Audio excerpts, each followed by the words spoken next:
पिछले अंक में हम पढ़ रहे थे कि श्री रामचंद्र जी को रोकने के लिए दशरथ जी क्या क्या बातें कर रहे थे। आइए अब कथा को वहां से आगे बढ़ाते हैं।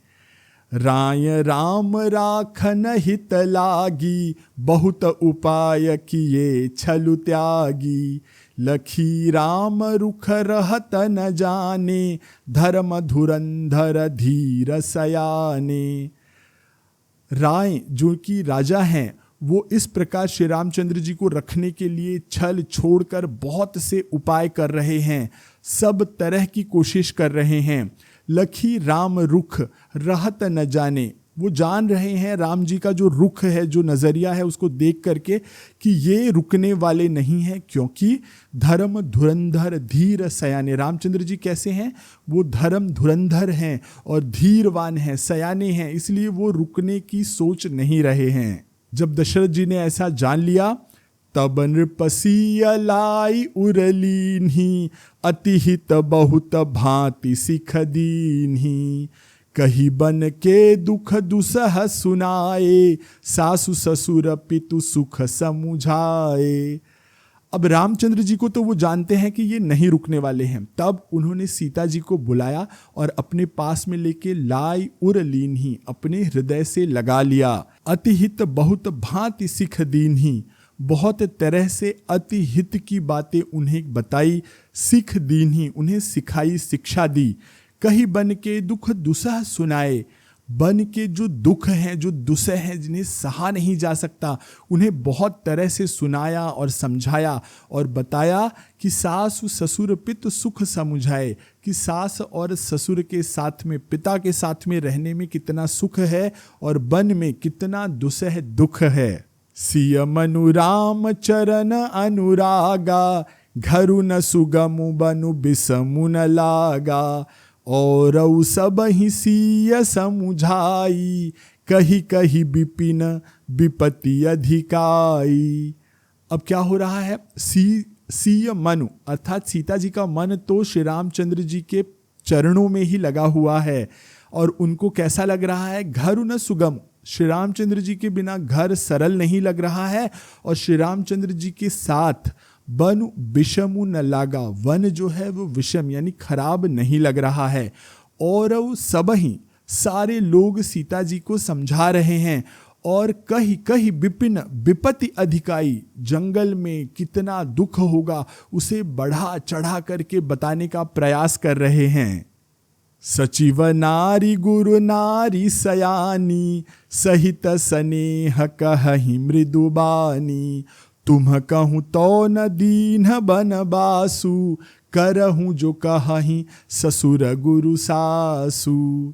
तो अब सीता जी को सचिव नारी यानी सुमंत जी की पत्नी समझा रही हैं, गुरु की जो नारी हैं वो सब सयानी औरतें जो हैं वो सब समझा रही हैं। और सहित स्नेह कहि मृदुबानी, वो बहुत मृदुबानी में बात कर रही हैं और कह रही हैं तुम कहूँ तो न दीन बनबासु, तुम्हें तो वनवास नहीं दिया गया है ना, तो करो वही जो आपके ससुर, गुरु और सास कह रही हैं। सिख शीतलिहित मधुर मृदु, सुनि सीतहि न सुहानी। शरद चंद चंदिनी लगत, जनु चकई अकुलानी।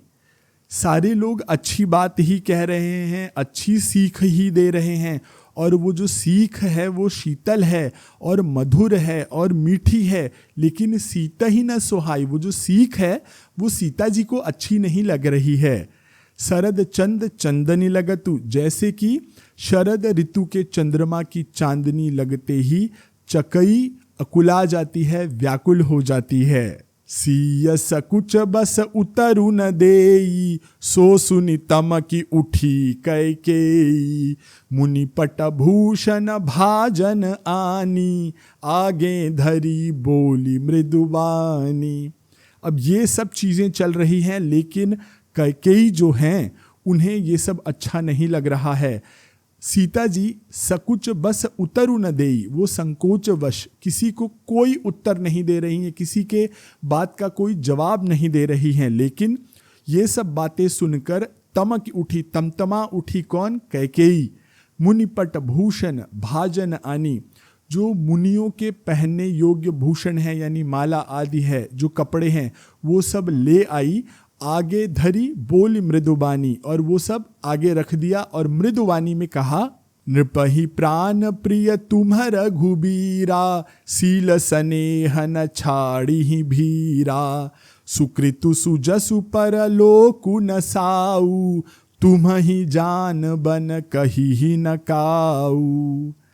कैकेयी जी कहती हैं, नृपहि प्राण प्रिय तुम रघुबीरा, तुम प्राण से भी प्रिय हो राजा को, सील स्नेह न छाड़ी ही भीरा, जो भीरू हैं इस समय वो डरपोक बन गए हैं, किस कारण से, अपने प्रेमवश वो दुर्बल हो चुके हैं और राजा शील और स्नेह नहीं छोड़ पाएंगे।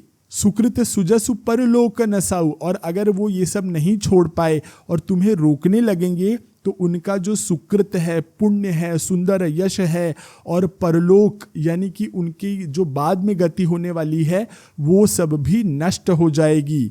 तुम्हें जान बन कही ही न काऊ, तुम्हें कभी वो वन जाने के लिए नहीं कह पाएंगे। अस विचारी सोई करहूं जो भावा, राम जननी सिख सुनी सुख पावा, भूपहि बचन बान सम लागे, करही न प्राण पयान अभागे। अब ऐसे जो वचन हैं, अस विचार सोई करऊं जो भावा, कैकेयी जी कहती हैं कि ऐसा विचार कर लो कि इनका सब कुछ यश जो है, वो परलोक जो है, वो सब नष्ट हो जाएगा। ये सब विचार करके सोई करऊ जो भावा, रामचंद्र जी आपको जो सही लगे वो करो। राम जी ने जननी की ये जो सीख सुनी, माता की जो ये सीख सुनी, वो उनके मन को बहुत अच्छा लगा, उनके मन को सुख प्राप्त हुआ। भूपहि बचन, राम जी को यह वचन तो बहुत सुख दे रहे थे, लेकिन भूपहि यानी कि राजा को ये वचन बाण समान लग रहे थे। करही न प्राण पयान अभागे, उन्हें ऐसा लग रहा था कि ये सब सुनने के बाद भी जो मेरे अभागे प्राण हैं वो पयान क्यों नहीं कर देते, वो चले क्यों नहीं जाते, निकल क्यों नहीं जाते। लोग बिकल मूर्छित नर नाहु, काह करिय कछु सूझन काहू, रामु तुरत मुनि बेशु बनाई, चले जनक जननी सिरुनाई। अब इस समय हो क्या रहा है, लोग विकल हैं, लोग व्याकुल हैं और राजा जो है वो मूर्छित हैं। काह करिए, क्या करें, ये किसी को कुछ सूझ नहीं रहा है। और राम जी ने क्या किया, तुरंत मुनि वेश बनाई, तुरंत मुनि का वेश धारण किया, जो कपड़े माता ने दिए थे उसे पहने और चले जनक, अपने जो जनक हैं, पिता हैं, उन्हें और जननी यानी कि माता जी को सिर नवाया और चल दिए। सजीबन साजु समाजु सबू, बनिता बंधु समेत, बंदी विप्र गुरु चरण प्रभु, चले करी सबही अचेत। जितने तरह के साज सामान माता ने दिए थे वो सब सजाकर यानी मुनि वेश धारण कर, बनिता बंधु समेत, अपनी बनिता यानी पत्नी और बंधु के साथ श्री रामचंद्र जी बंदी विप्र गुरु चरण, गुरु और ब्राह्मणों के चरण छू करके उन्हें प्रणाम करके चले करी सबही अचेत, सबको अचेत, सबको बेहोश मूर्छित करके श्री रामचंद्र जी, यानी कि अब मूर्छा यहाँ पे ऐसे नहीं कि बेहोश कर दिया, पर सबको दुख में छोड़ करके श्री रामचंद्र जी अब यहाँ से चल दिए। तो आज का अंक यहीं पर पूरा होता है। शेष राम कथा हम अगले अंक में पढ़ेंगे। मैं आशीष पी मिश्रा आपसे आज्ञा लेता हूँ। सियावर रामचंद्र की जय, पवन सुत हनुमान की जय, कहो भई सब संतन की जय।